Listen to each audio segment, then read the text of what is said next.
মাছের ডিমের বড়া আর মাছের ডিমের ঝুরি ভাজা। ডালের সাথে এরকম বড়া থাকলে আর কিছুই লাগে না।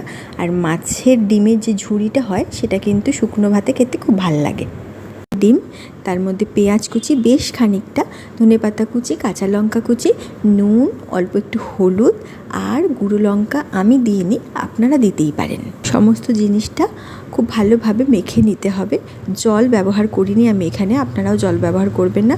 আর হ্যাঁ, একটুখানি বেসন দিয়েছি এখানে, আপনারা আটাও দিতে পারেন বেসনের পরিবর্তে। ভালো করে সমস্ত জিনিসটা মাখিয়ে নিয়ে কয়েকটা বড়া আমি আগে ভেজে রেখেছি। বড়াগুলো তুলে নেওয়ার পর যে তেলটা ছিল ওই তেলের মধ্যেই আমি সমস্ত উপকরণটা দিয়ে খুন্তি দিয়ে ভালো করে নাড়তে থাকতে হবে।